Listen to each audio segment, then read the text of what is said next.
السلام عليكم ورحمة الله وبركاته. الحمد لله والصلاة والسلام على رسول الله وعلى آله وصحبه وما تبعهم بإحسان إلى يوم الدين. أما بعد، فأعوذ بالله من الشيطان الرجيم. بسم الله الرحمن الرحيم.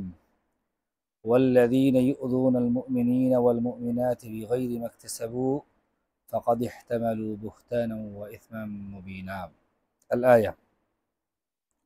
وقال النبي صلى الله عليه وسلم: سباب المسلم فسوق وقتاله كفر. وقال كما قال النبي صلى الله عليه وسلم: أتدرون ما الغيبة؟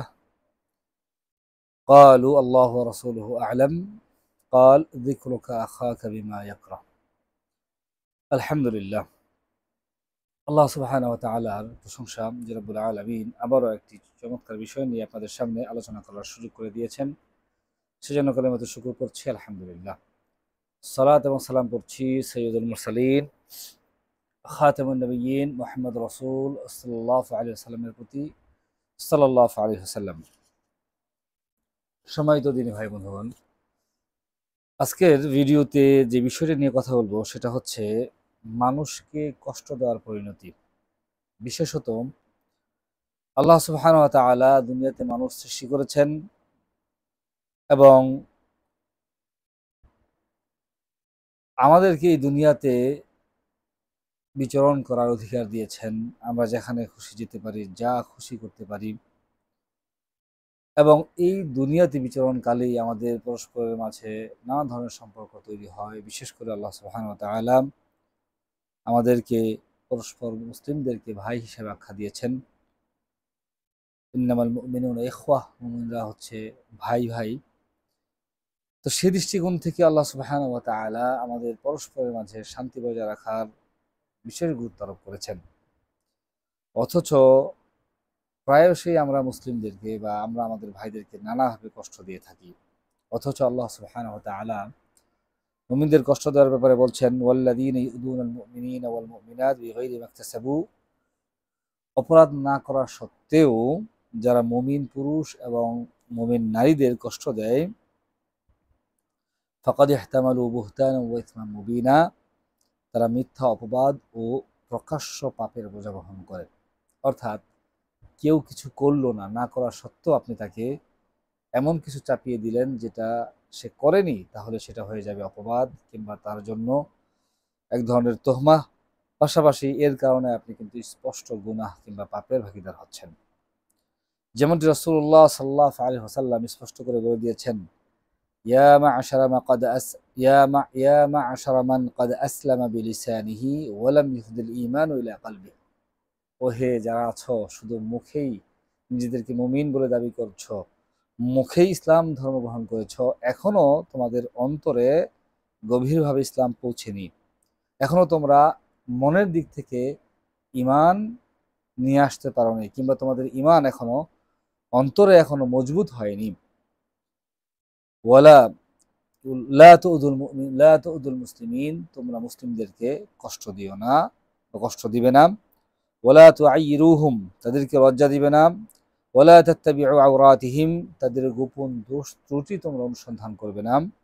ফাইন্নাহু মান তাত্তাবা আওরাতা আখিহিল মুসলিম, কেননা কেউ যদি তার মুসলিম ভাইয়ের দোষ ত্রুটিগুলো খুঁজে বেড়ায়, প্রকাশ করতে চায়, খুঁটে খুঁটে দেখে কোথায় তার দোষ রয়েছে, তখন আল্লাহ রাসূলুল্লাহ সাল্লাল্লাহু আলাইহি ওয়াসাল্লাম বলছেন যে মান তাত্তাবা আওরাতা আখিহিল মুসলিম তাত্তাবা আল্লাহু আওরাতাহ, তাহলে কোনো মুসলিম যদি তার ভাইয়ের গোপন বা ভাইয়ের দোষ ত্রুটি কি করতে চায়, খুঁজতে চায়, অনুসন্ধান করতে চায়, তাহলে আল্লাহ কি করবেন, সেই ব্যক্তির দোষ ত্রুটি খুঁজবেন।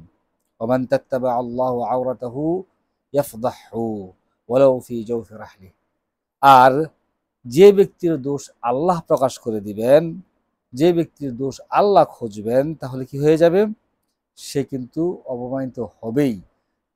কি বলছে আল্লাহ রাসূল বলছেন, ইয়াফদাহু, সে কিন্তু অপমানিত হবে। ওয়ালাউ ফি জাওফি রাহলিহি, যদিও সে উটের হাওদার ভিতরে থাকে, তার যে রাহলা, তার যে সওয়ারি আছে, সে সওয়ারির হাওদা বসার যে স্থান, সেই স্থানের নিচেও সে লুকিয়ে থাকে, তারপরেও কিন্তু আল্লাহ সুবহানাহু ওয়া তাআলা তাকে অপমানিত করবেন। যিনি ভাই বন্ধুগণ, উল্লেখিত আয়াত এবং হাদিস থেকে স্পষ্ট করে বুঝতে পারি মুসলিম ভাই হিসাবে আমি একজন মুসলিম ভাইকে তার সম্মান, তার ইজ্জত, তার যে হক, সেই হকগুলো আমি বজায় রাখবো। কখনো তার ইজ্জত নিয়ে আমি টানাহেঁচড়া করবো না। বিশেষ করে তাকে কষ্ট দেওয়া থেকে বিরত থাকবো।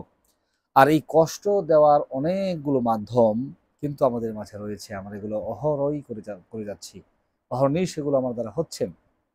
বিশেষ করে মানুষকে কষ্ট দেওয়ার অন্যতম মাধ্যমগুলোর মধ্যে হতে পারে গালি দেওয়া, গীবত কিংবা তোহমত দেওয়া, চুগলখড়ি করা, খোঁটা দেওয়া, তুচ্ছ জ্ঞান করা ইত্যাদি। তো আজকে আমরা এই বিষয়গুলো থেকে দুইটা বিষয়ের ব্যাপারে জানবো ইনশাআল্লাহ। ওয়া মা তাওফীক ইল্লা বিল্লাহ। প্রথমত যে বিষয়গুলো আমরা দেখলাম একটু একটু আগে শুনলাম যে গালি দেওয়া, গীবত, তোহমত, চুগলখড়ি, খোঁটা দেওয়া, তুচ্ছ জ্ঞান করা, অর্থাৎ এই সবগুলি প্রায় বলা যায় যে কথার মাধ্যমে কষ্ট দেওয়া হচ্ছে। যেমন রাসূলুল্লাহ সাল্লাল্লাহু আলাইহি ওয়াসাল্লাম বলছেন, আল মুসলিম, গত আলোচনায় আমি বলেছিলাম, আল মুসলিমু মান সালিম আল মুসলিমুনা মিন লিসানিহি ওয়া ইয়াদিহি। প্রকৃত মুসলিম তো সেই যার থেকে তার মুসলিম ভাই, যার হাত এবং মুখ থেকে, যার মুখের অনিষ্ট এবং তার হাতের অনিষ্ট থেকে কি থাকবে, অপর মুসলিম কি থাকবে, নিরাপদ থাকবে। তাহলে দেখেন, প্রথমত যে এই যে কথার মাধ্যমে কষ্ট দেওয়ার প্রথম মাধ্যম হচ্ছে গালি দেওয়া। গত আলোচনায় আমি বলেছি বেশি কথা বা অহেতুক কথা বলা উচিত না। এর মধ্যে আরেকটা বিষয়, সেটা হচ্ছে গালি দেওয়া। যেমনটি রাসূলুল্লাহ সাল্লাল্লাহু আলাইহি সাল্লাম বলছেন, সিবাবুল মুসলিমি ফুসুকুন ওয়া কিতালুহু কুফরুন। কোনো মুসলিমকে গালি দেওয়া হচ্ছে ফাসিকি কাজ। যেমন ভাবে রাসূলুল্লাহ সাল্লাল্লাহু আলাইহি সাল্লাম আরো বলেন, সাবুল মুমিনি কাল মুশরিফি আলাল হালাকা। মুসলিমকে গালি দেওয়া নিজেকে ধ্বংসের দিকে নিবৃত্ত করার মতোই। অনুরূপভাবে রাসূলুল্লাহ সাল্লাল্লাহু আলাইহি সাল্লাম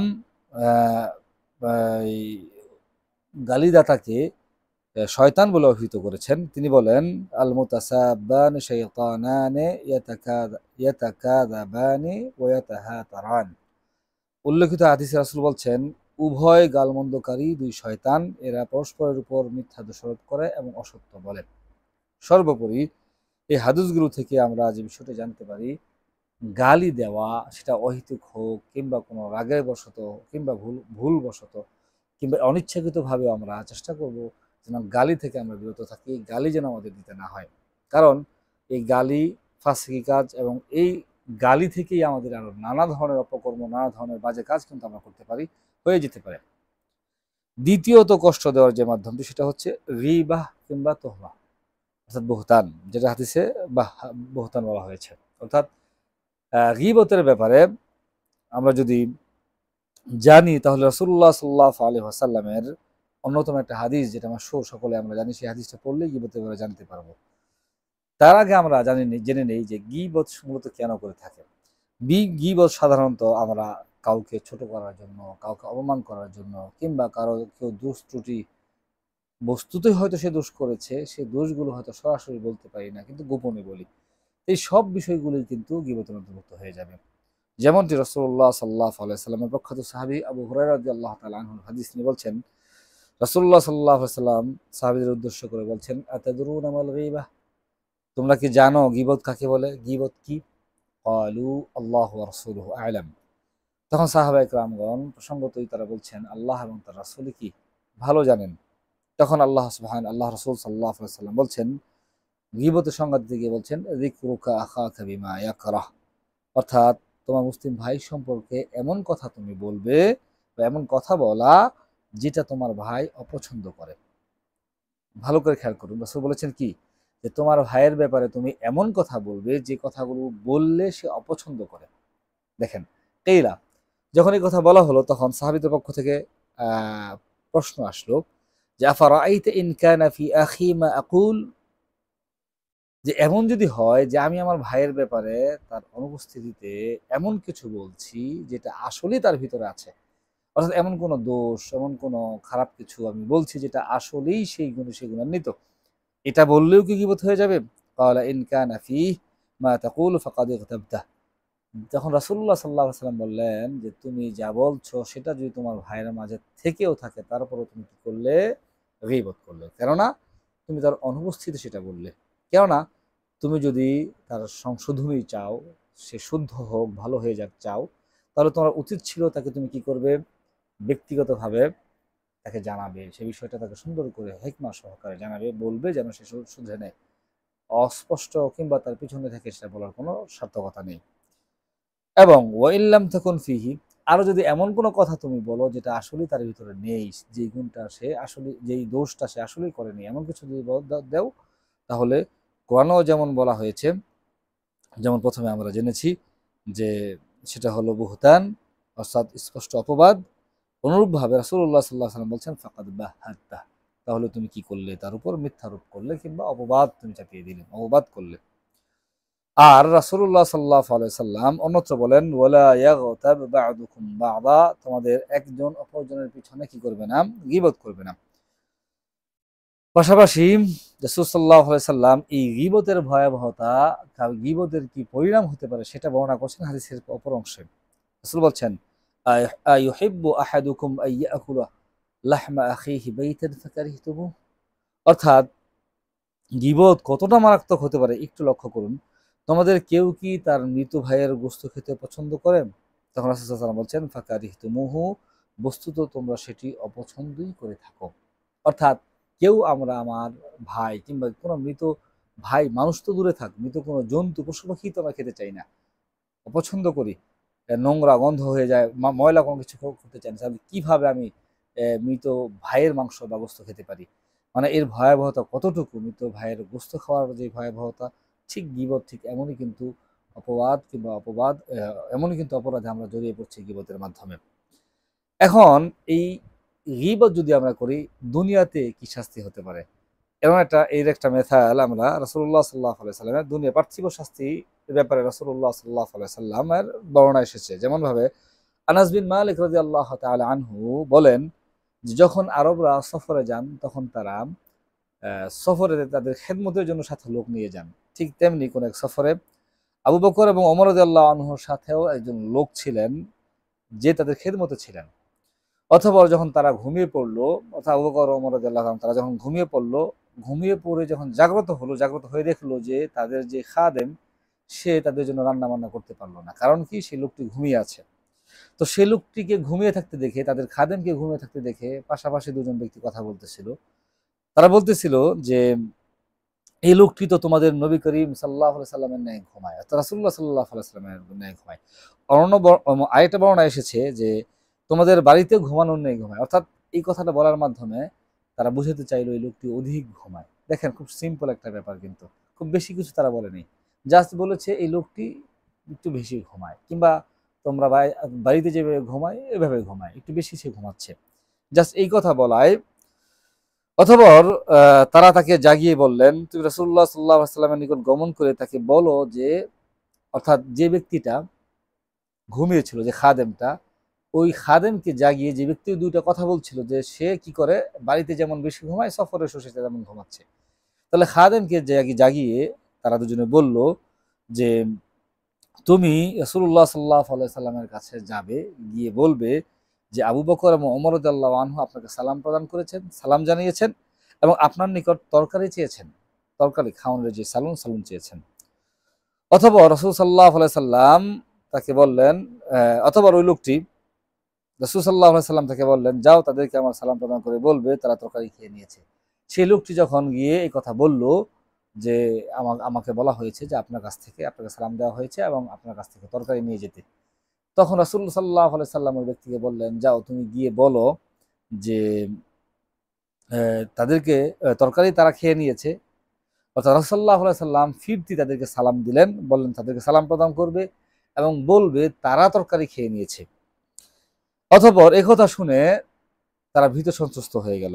যখন ওই লোকটি এসে, ওই খাদেম এসে তাদেরকে বলল যে আল্লাহর রাসূল বলেছেন যে আপনারা নাকি তরকারি খেয়ে নিয়েছেন, তখন তারা ভীত সন্ত্রস্ত হয়ে রাসূলুল্লাহ সাল্লাল্লাহু আলাইহি সাল্লামের কাছে গেল, গিয়ে জিজ্ঞেস করলো হে আল্লাহর রাসূল, আমরা আপনার নিকট তরকারি চাইতে একজনকে পাঠিয়েছি, অর্থাৎ যে ব্যক্তিকে পাঠিয়েছে তার কথা বলেছে, আপনি তাদেরকে বলে দিয়েছেন আমরা নাকি তরকারি খেয়ে নিয়েছি, বিষয়টা কেমন? তখন রাসূল সাল্লাল্লাহু আলাইহি সাল্লাম বলছেন যে জি তোমরা, তখন তারা জিজ্ঞেস করলো আমরা কি তরকারি খেয়ে নিয়েছি? তখন রাসূল সাল্লাল্লাহু আলাইহি সাল্লাম বললেন যে তোমাদের ভাইয়ের গোশত দিয়ে তোমরা তরকারি খেয়েছ। তখন রাসূল সাল্লাল্লাহু আলাইহি সাল্লাম বলছেন যার হাতে আমার প্রাণ তার কসম করে বলছি নিশ্চয়ই আমি তোমাদের উভয়ের দাঁতের মধ্যে তার গোশত দেখতে পাচ্ছি। তারা বললেন, আমাদের জন্য ক্ষমা প্রার্থনা করুন। তিনি বললেন, না, বরং সেই তোমাদের জন্য ক্ষমা প্রার্থনা করুন। অর্থাৎ যখন এই খবরটি, রাসূলের খবরটি তার কাছে গেল, তারা ভীত সন্ত্রস্ত রাসূলের কাছে জিজ্ঞেস করে, রাসূল বললেন, আমি দেখছি যে তোমাদের দাঁতে তোমার ভাইয়ের মাংস দিয়ে যে তোমরা তরকারি খেয়েছো। অর্থাৎ একটু আগে যে তারা ওই ব্যক্তিকে বলল সে তার বাড়িতে যেমন বেশি ঘুমায়, এখনো বেশি ঘুমাচ্ছে, যে গীবত করলো, সেই গীবতের ব্যাপারে কিন্তু স্পষ্ট করে রাসূল জানিয়ে দিলেন তার পরিণাম কি হতে পারে। অর্থাৎ দুনিয়াতে তারা যেন ওই মৃত ভাইয়ের গোশত খাওয়ার যে ভয়াবহতা, সে বিষয়টি রাসূল সাল্লাল্লাহু আলাইহি ওয়াসাল্লাম উল্লেখ করলেন। অনুরূপভাবে আমর ইবনুল আস, কায়েস বলেন, আমর ইবনুল আস রাদিয়াল্লাহু তাআলা আনহু তার প্রতিবয় সঙ্গী সাথী সহ ভ্রমণ করছিলেন। তিনি একটি মৃত খচ্চরের পাশ দিয়ে অতিক্রম করছিলেন। মৃত খচ্চর। এমন সময় ওই খচ্চরটাকে দেখলেন যে একবারে পচে গলে, মানে ফুলে ফেঁপে উঠেছেন। ফুলা মানে পচে গলে ফুলে যায় না অনেকদিন, যখন মৃত পশু পাখি যখন পানিতে পড়ে যায় বা কোথাও পড়ে যায় তখন ফুলে যায়, কিন্তু তো ওরকম ফুলে উঠেছিল। তখন তিনি বললেন, আল্লাহর কসম, কোনো ব্যক্তি যদি পেট পুড়েও এটা খায় তবুও তা কোনো মুসলমানের গোশত খাওয়ার চাইতে উত্তম। তার মানে মুসলমানের গীবত করার চাইতে উত্তম। অর্থাৎ গীবত করার চাইতে এই মৃত পশুটি খেয়ে নেওয়াটাও, পুরো পেট পুড়ে খাওয়াটাও কি অনেক বেশি উত্তম। ওয়ালিয়াযু-বিল্লাহ। অথচ দেখেন কত মারাত্মক। অনুরূপভাবে আয়েশা রাদিয়াল্লাহু তাআলা আনহা থেকে বর্ণিত হাদিস আমরা জানি কিন্তু, যে তিনি রাসূলুল্লাহ সাল্লাল্লাহু আলাইহি সাল্লামকে সাফিয়ার ব্যাপারে রাদিয়াল্লাহু আনহুম ব্যাপারে বলছিলেন যে সাফিয়ার এই হওয়া যথেষ্ট ছিল। এই ইশারার মাধ্যমে তিনি বুঝাতে চাইলেন সাফিয়া, অন্য এক বর্ণনা এসেছে যে, বা কোনো কোনো বর্ণনাকারী বলে থাকেন যে তার উদ্দেশ্য ছিল যে সাফিয়া রাদিয়াল্লাহু আনহা তিনি কি ছিলেন, একটু বেঁটে ছিলেন। তাহলে এই যে একটু বেটের দিকে ইঙ্গিত করলেন, এই ইঙ্গিতের ব্যাপারে রাসূলুল্লাহ সাল্লাল্লাহু আলাইহি সাল্লাম বলছেন যে, তুমি এ কথা বললে যদি তা সমুদ্রের পানিতে মেশানো হয় তাহলে তার স্বাদ পরিবর্তন হয়ে যেত বা স্বাদ পরিবর্তন করে দিবে। আল্লাহু আকবার! একটাবার লক্ষ্য করে দেখেন, সামান্য গীবত, ছোট্ট একটা বিষয়। তাহলে আমরা আমাদের জীবনে, বাস্তবিক জীবনে নানান সময় নানান ধরনের কথাবার্তা বলে থাকি। নানান ধরনের কটূক্তি, নানান ধরনের গীবত কিন্তু আমরা অহর্নিশ করে যাচ্ছি, অহরহ করে যাচ্ছি। একবার চিন্তাও করছি না যে আমরা কতটা মারাত্মক ভয়াবহ বিষয়ে জড়িয়ে পড়ছি। তাই দিনী ভাই বন্ধুগণ, বিশেষ করে আমরা আহ্বান জানাবো যে আপনি, আমি, আমরা সকলেই যেন এই গীবত নামের বা তোহমত, বিশেষ করে যার যে দোষটি করেনি সে দোষ থেকে যেন আমরা বাঁচতে পারি। আল্লাহ রাব্বুল আলামিন আমাদের সেই তৌফিক দান করুন। আমিন। বিশেষ করে আমরা যখনই চায়ের স্টল থেকে শুরু করে নানা জায়গায় বসি, বন্ধু-বান্ধব আড্ডা দিই, তাহলে নানান ২ জন, ৩ জন, ৪ জন বন্ধু বসে আছি। হঠাৎ করে ২ জন বন্ধু চলে গেলে তার ব্যাপারে একটা কমেন্ট, একটা মন্তব্য আমি করে দিচ্ছি। কিংবা এমন কোনো ব্যক্তি যার ব্যাপারে আমার খুব ভালো ধারণা নেই, তার ব্যাপারেও বলছি। কিংবা এমন খুব কাছের বন্ধু, দেখা যায় ৫ জন বন্ধু একসাথে চলি, ২ জন বন্ধু, ২ জন মানে ৩ জন, ৩ ২ জন বন্ধু একত্রে আছি, বাকি ৩ জন নেই। তখন আমরা ২ জন মিলে বাকি ৩ জনের ব্যাপারে নানা ধরনের কথাবার্তা বলি। এটা হয়ে যায়। অনিচ্ছাকৃত বা ইচ্ছাকৃত হয়ে যায়। তো এই বিষয়গুলোই কিন্তু গীবতের পর্যায়ে পড়ে যাচ্ছে। আমাদের উচিত এই বিষয়গুলো থেকে নিজেরা বেঁচে থাকা। পাশাপাশি কিভাবে এই বিষয়গুলো থেকে বাঁচা যায় সে ব্যাপারে প্রস্তুতি গ্রহণ করা এবং আল্লাহর কাছে তৌফিক চাওয়া, আমরা যেন আমাদের ভাইয়ের মৃত ভাইয়ের গোশত খাওয়া থেকে নিজেদেরকে বাঁচাতে পারি। আল্লাহ আমাদের সাথে তৌফিক দান করুন। আমিন। হাযা মা ইনদি ওয়াল ইলমু ইনদাল্লাহ। ওয়াল্লাহু তাআলা আ'লাম বিস-সাওয়াব। ওয়া সাল্লাল্লাহু আলা নাবিয়্যিনা মুহাম্মদ। আসসালামু আলাইকুম ওয়া রাহমাতুল্লাহি ওয়া বারাকাতুহু।